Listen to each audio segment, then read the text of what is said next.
Halo guys, kembali lagi di channel Brilliant Legacy ya. Kali ini gua mau bahas gimana cara Om Benix ya mengatur portofolio sahamnya gitu. Kurang lebih seperti itu ya.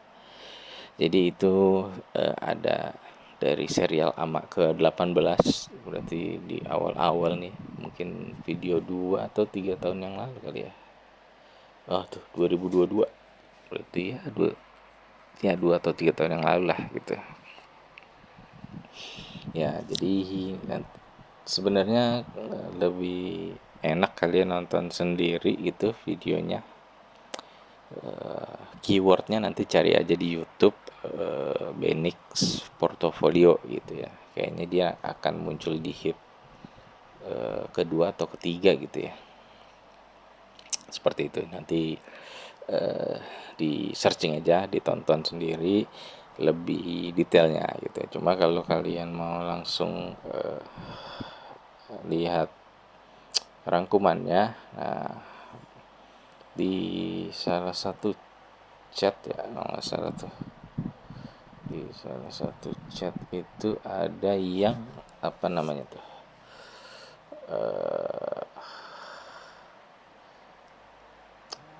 nah sudah ada yang apa namanya merecap ya.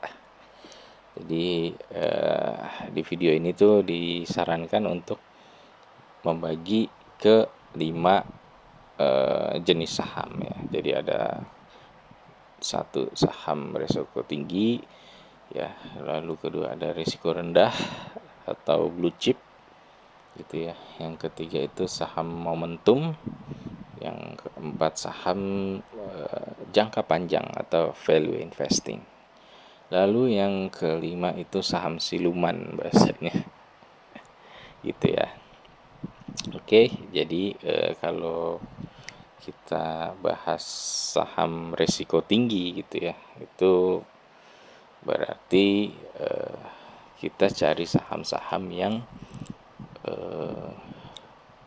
potensi jadi turnaround company gitu ya. Artinya kita cari saham-saham yang apa namanya ya, yang mungkin sekarang sedang belum bisa menghasilkan profit gitu ya. Nah, tapi kedepannya saham ini kemungkinan bisa menghasilkan profit gitu ya. Tapi tentu saja biasa saham-saham begini eh, punya resikonya juga ya. Biasanya mungkin ternyata eh, apa rencana-rencananya nggak berjalan sesuai harapan ya gitu ya. Akhirnya malah tetap merugi perusahaannya gitu. Jadi makanya di sini dibilang high risk gitu ya, resiko tinggi. Nah itu saham apa aja ya? Nah banyak sih ya. Mungkin kalau orang bilang saham-saham gorengan ya, tapi kalau saham gorengan itu malah kadang harganya udah naik tinggi gitu ya. Harganya udah naik tinggi, terus digoreng lagi gitu. Nah kalau saham yang high risk ini biasanya harga sahamnya tuh murah gitu ya, PBV-nya bisa di bawah 0,5 gitu. Nah, tapi begitu kondisinya, yang pertama biasanya belum menghasilkan laba gitu ya, atau masih minus. Yang kedua mungkin utangnya lumayan gitu ya, lumayan besar gitu. Nah, tapi kalau bisa hindarin yang equity-nya minus gitu ya. Walaupun bisa juga ya, ada juga yang equity-nya minus. Bisa juga kalau memang kelihatannya menarik gitu ya. Kayak Garuda mungkin ya, itu juga masuk high risk high return tuh ya, Garuda itu. Jadi kalau nggak salah Garuda itu equity-nya minus. Nah itu kalau dia bisa menjadi turnaround company gitu ya, bisa menghasilkan laba dan akhirnya equity-nya jadi positif lagi. Nah itu kan pasti harganya bakal naik tinggi gitu ya, karena di harga sekarang itu PBV-nya juga minus ya, kalau nya minus ya. Di harga sekarang itu jauh lah dari harga pasarannya gitu ya, karena di sekarang itu kalau nggak salah harganya cuma 40 ya. Gila kok nggak ada di sini ya. Iya.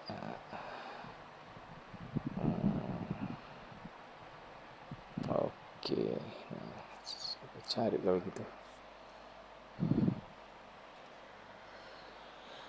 Oke, disclaimer dulu, ini bukan rekomendasi jual atau beli, tapi ini contoh aja gitu ya. Seperti itu ya. Kalau kalian mau cari, filter aja saham-saham yang PBV-nya di bawah 0,5, lalu kalian filter lagi gitu ya, apakah dia punya apa namanya future atau masa depan yang baik gitu ya, yang bisa membuat dia berbalik arah. Nah itu bisa jadi saham pilihan high risk high return gitu. Oke, yang kedua itu saham low risk, itu saham blue chip ya. Ya, which is sekarang tuh saham blue chipnya lagi pada turun gitu, jadi kemungkinan tinggal pilih aja kalian sukanya yang mana tuh, saham-saham blue chip, saham-saham yang seperti four banks, BBCA, BBRI, BBNI, BMRI itu juga termasuk blue chip. TLKM gitu ya juga masuk blue chip. Nah seperti itu, jadi ya itu tinggal dipilih aja ya. Kebetulan di sekarang itu harganya memang lagi cenderung murah gitu ya, jadi itu, jadi kalian tinggal pilih aja. Dan porsinya tadi sama, jadi di 5 jenis saham itu porsinya masing-masing 20% ya. Jadi 100% dibagi 5 ya 20%, seperti itu. Oke. Oh iya, di video itu juga kita nggak disarankan masuk di satu sektor. Misalkan dari 5 jenis saham itu tadi semuanya jadi sektor perbankan gitu. Nah itu juga nggak disarankan. Jadi kalau bisa dibedain gitu ya sektornya. Lalu yang ketiga itu tadi saham momentum ya. Momentum berarti kalian harus cari tahu dulu nih, harus peka dengan kondisi sekarang nih, momentumnya apa ya. Khususnya di Indonesia mungkin yang berhubungan dengan pertanian, lalu green energy gitu ya, energi terbarukan. Lalu apa lagi ya, momentum sawit, kelapa sawit. Momentum kenaikan harga kelapa sawit ya. Dan memang di sisi Indonesia juga salah satu rencana untuk bagian dari energi terbarukan juga ya sawit itu. Tuh. Jadi ya menarik untuk dipantau ya momentum itu ya, sama momentum mobil listrik ya.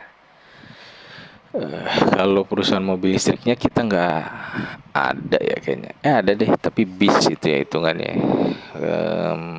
Bukan mobil yang biasa. Lalu kalau dari segi baterai, nah mungkin dari segi baterai tuh kalian bisa cari tahu. Terus kalau dari komoditasnya berarti kan dari sisi nikelnya. Terus apa lagi ya? Distributornya, nah distributornya itu kalau nggak salah Arista ya, kalau BYD itu ya cuma sayangnya dia nggak listing di sini ya. Mungkin kalau dia IPO menarik tuh gitu. Dari sisi apa lagi ya, mungkin itu dulu ya. Oh sama itu ya, ya yang pernah di spill Om Benix juga ya, yang pernah dikunjungi sama Om Benix juga, emitennya itu juga menarik.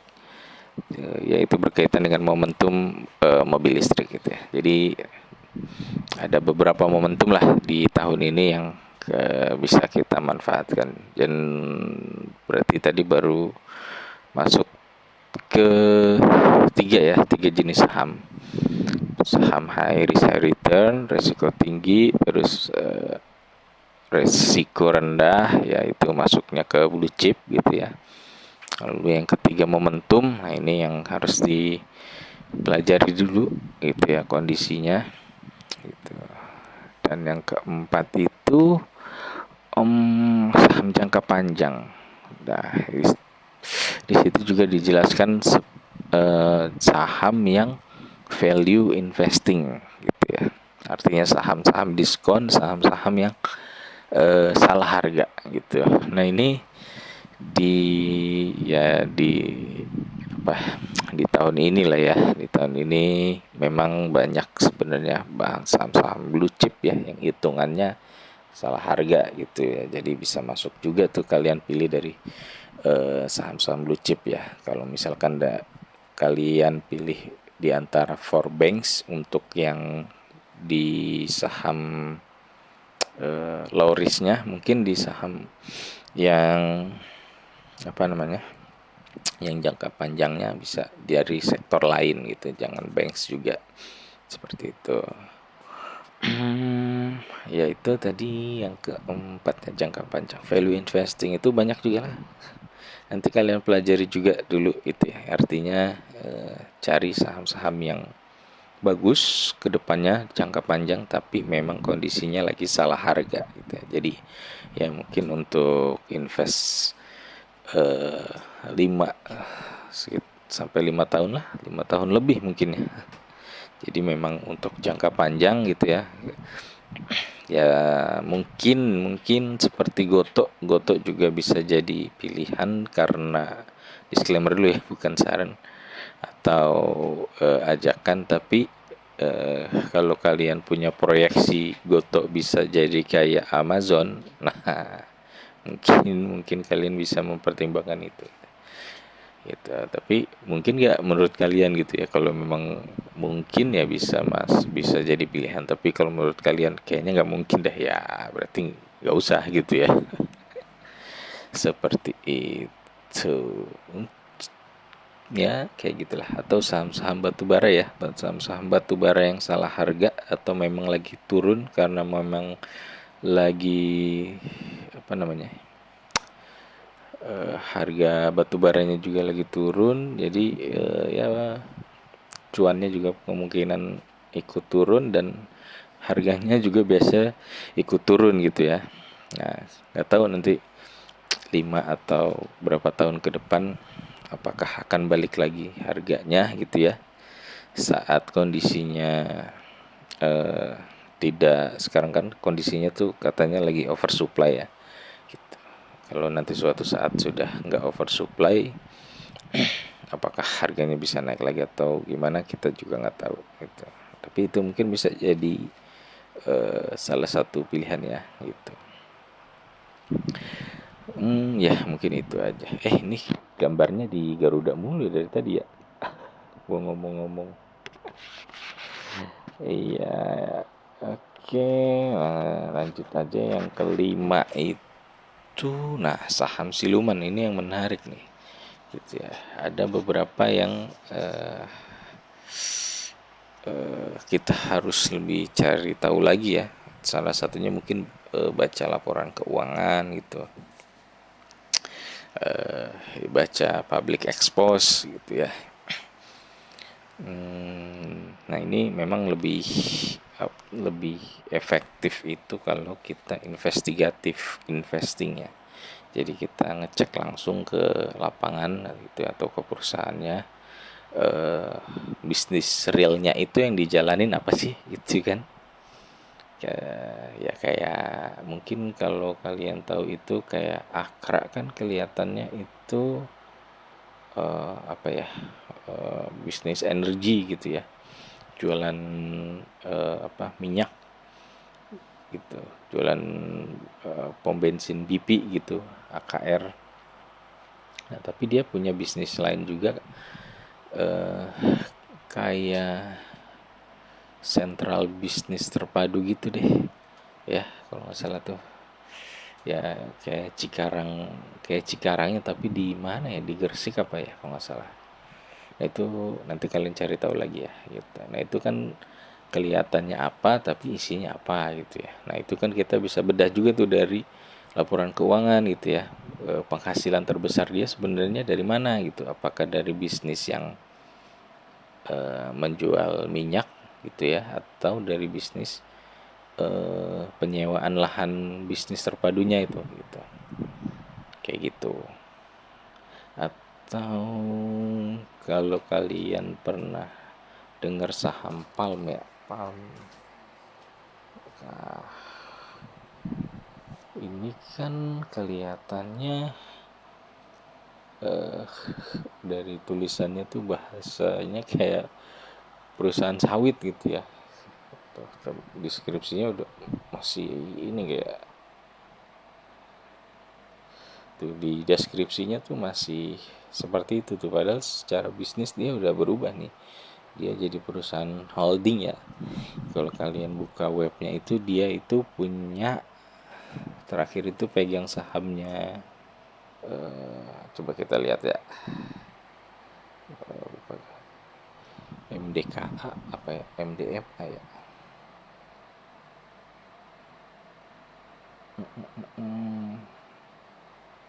Lupa kalau nggak salah tuh, nih portofolio. Nah, jadi dia tuh kayak perusahaan investasi sebenarnya gitu, bukan perusahaan sawit.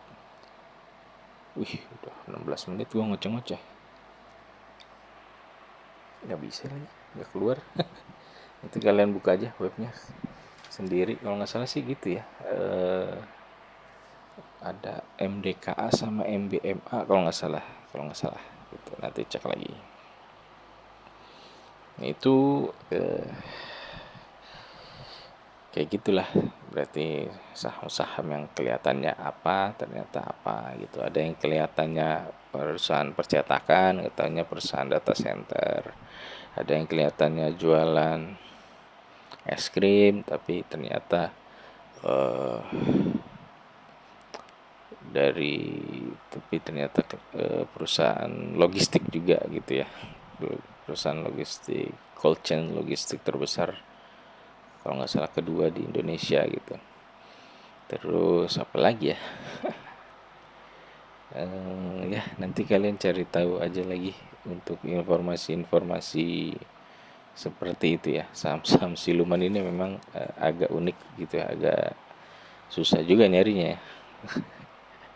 Gitu. Jadi ya seperti itu mungkin penjelasannya dari kelima itu. Ya kalau memang kalian bingung untuk yang kelima itu saham siluman yang mana, seperti apa, nyarinya bingung, ya kalian bisa juga apa tuh, 20%-nya dipegang untuk cash kali ya. Jadi mungkin nanti saat harga saham dari empat saham yang dipegang itu ada yang turun dalam, nah itu mungkin bisa dipakai untuk average down gitu. Jadi itu pilihan aja. Oke, segitu aja, semoga bermanfaat. Thank you.